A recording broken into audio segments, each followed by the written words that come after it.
17 years I have had this car now. So today is my 34th birthday, and 17 years ago today I got this car for my 17th birthday as my first car. I still have it. This is my 1986 Toyota Celica GTS. It's the coupe, not the liftback. So just kind of in a nutshell, my dad had always wanted to get me a car that was kind of a fixer-upper, something I had to work on a little bit, and he wanted to get me a 5-speed. So he worked for a guy that had a used car lot, and asked him, hey, you got any cars that might be a good choice for my son for his first car, preferably a 5-speed. And that guy goes, yeah, I got this old Celica that was my daughter's. It's been sitting in my garage at home for 10 years. My dad tells him, if you tell me it's blue, I'm gonna buy it. The guy goes, well, it's blue. Why do you ask? And so the story is, my dad met my mom in Denver when she was driving her blue Celica, which was like a 74 or something. It was a second gen. And so he's like, well, it's just kind of fate. I gotta buy it.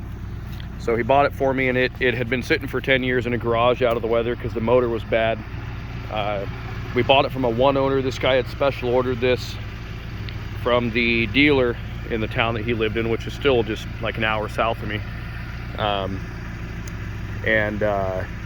He had ordered it as a gift for his daughter for getting a full ride to college. And she took care of it cosmetically, but just didn't do the maintenance, typical.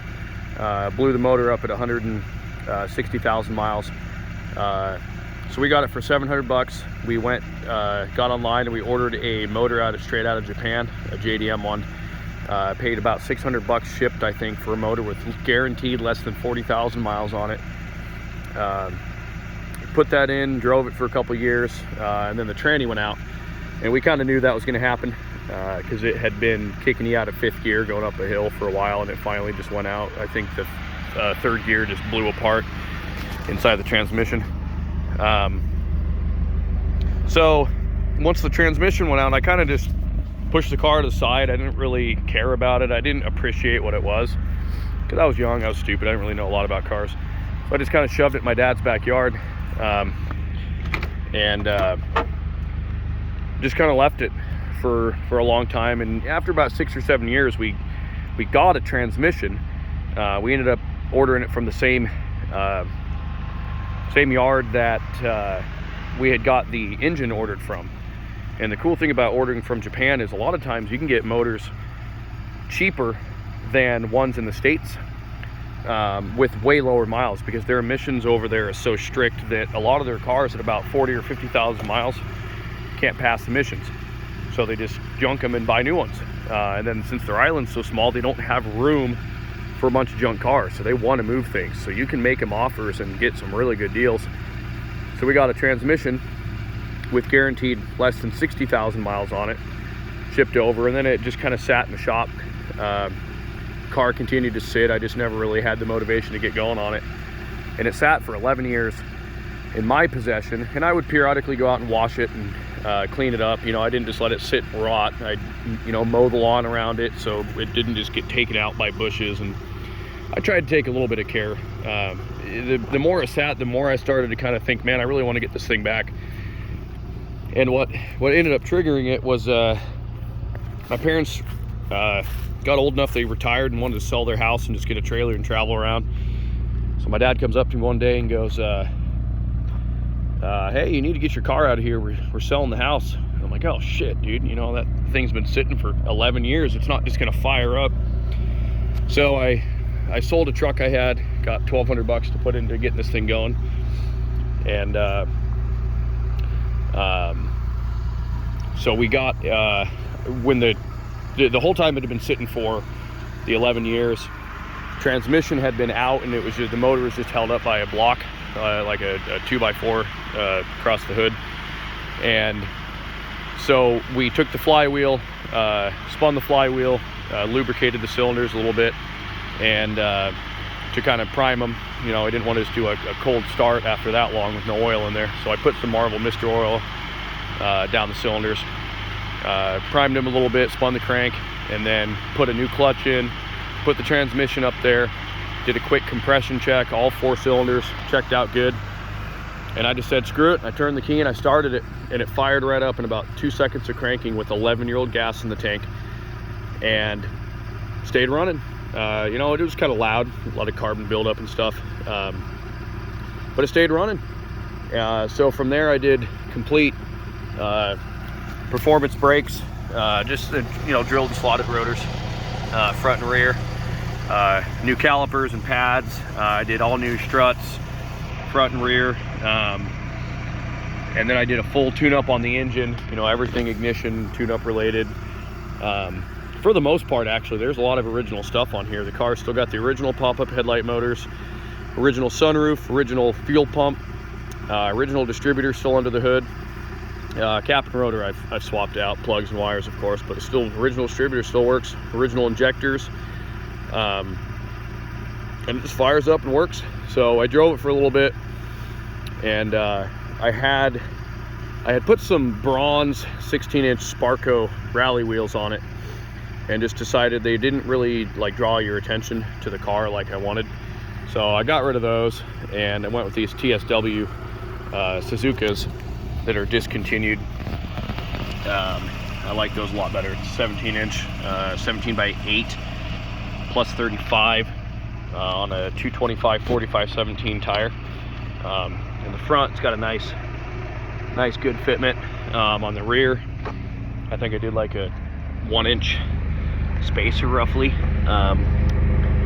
can kind of see the spacer right there. It's about a 1-inch spacer, something like that. And that gets the rear tucked out flush with the front, real nice.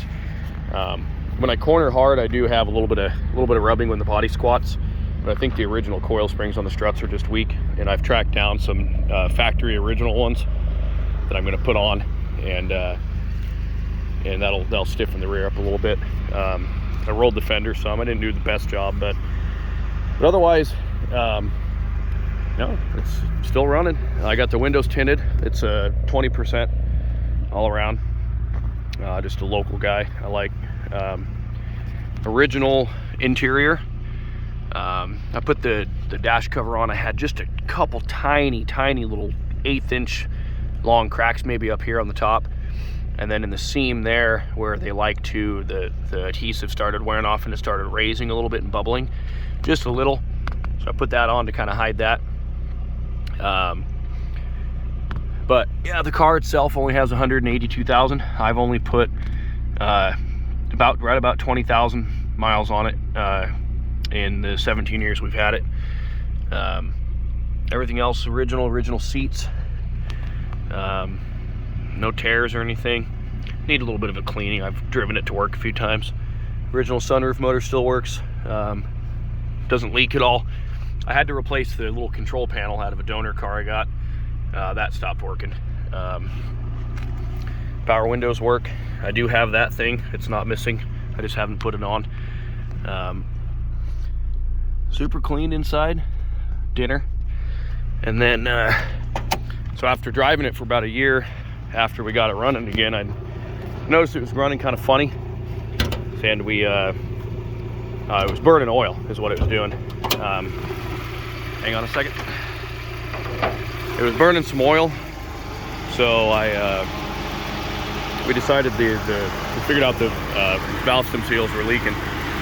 So we pulled it apart, and we were going to do some valve stem seals, and discovered the valves were leaking really bad, the exhaust valves. So we just thought, you know, we're just going to tear it apart and just rebuild the engine. So last year, I tore the whole engine apart, had the entire head rebuilt, spent about $800 having that rebuilt. Did everything else, full timing kit, water pump, oil pump, main rod bearings, connecting rod bearings, piston seals, everything. Just basically a brand new engine. It's got less than 1,000 miles on it. And then I put this header is off of a 5th gen Celica. It does just bolt right on with no issues, no clearance issues. But the only catch is from the flange down is not compatible with the rest of the factory exhaust.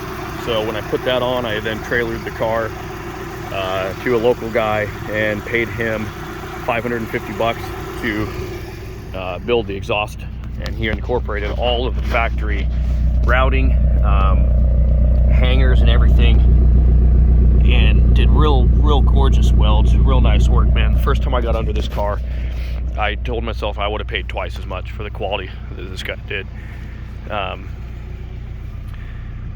So yeah, this and the car was even made in April of '86. So, you know, who knows? Maybe the car's got the same birthday I do. You never know. So you guys might like to see it. Painted the engine up, tried to make it look kind of nice. A lot of people ask me if I can turbo it, but I don't really have a desire to do that. The car's fast enough. I don't street race. I don't care. I don't want to add anything to this that's going to expedite wearing it out. So I like to kind of keep it stock, other than just, you know, window tint and some wheels and tires. But she's my baby. I don't plan on getting rid of it anytime soon. It's my first car. It's going to be my last car. I'm going to drive this thing until I am incapable of keeping it on the road. Mechanically, I will always do what's necessary. You know, unless I get in a wreck that's just beyond my ability to fix. Some of you guys might notice that's not an 86 grill. This is off of an 88.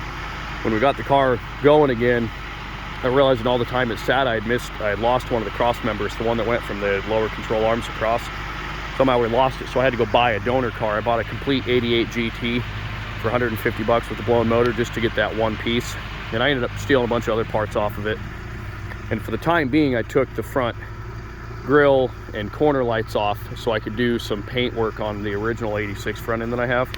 And I still have it. It's in perfect shape. I've just never taken the time to put it back on. So I have a couple different front end setups I can do. I have multiple different headlights and motors. I've got boxes and boxes of parts that I've acquired just to have spares. But the paint's the only thing it really needs. Clear coat, you know, unfortunately is just kind of gone to hell. So what I'm doing for the now is I'm going to, last year I just kind of did a quick rattle can of the original color on the hood, just to clean it up and preserve it and keep it from getting any worse. I'm going to do the same thing this summer, because I'm starting to get just some real small little bits of rust, nothing corrosive yet. But I'm going to clean all that up on the whole roof at least, and then the trunk as well. I'm going to do this year, clean them up, paint them. I know it's not going to match perfectly, but the whole goal is to just preserve it a little bit longer until I'm financially stable enough that I can maybe just pay somebody to paint the whole car. I do need to replace the trunk. The hinges on these are known to rust out, and then this one has. There's no rust really on the car anywhere, other than just a couple little tiny specks up there like you guys saw, other than inside the trunk where the hinge connects is bad, and that's why it's raised up here. I do have a perfect condition trunk at home in my garage. I got out of a yard. It's just the burgundy color. So this summer I'm also going to paint that to match. And I found a guy in the UK, I think, that does replica decals on these, and I'm going to get a set of those and slap those on.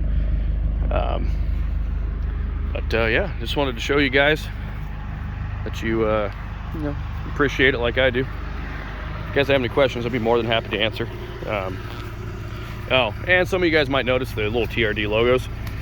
The stupid girl that had it before me decided that when the original pop-up antenna stopped working because a fuse went out, that's all it was, that instead of fixing it, they would drill a hole in the fender and add this ungodly, like 3-foot tall antenna to a car that just by all rights has no business even having that. So I'm still looking for, there's not a lot of these around, and I've been looking for just a right front fender that's in perfect shape so I can slap that on, or just do a patch job on that somewhere. But just for the time being, I put that little TRD logo over that just to hide the hole that she drilled in. So let me know what you guys think.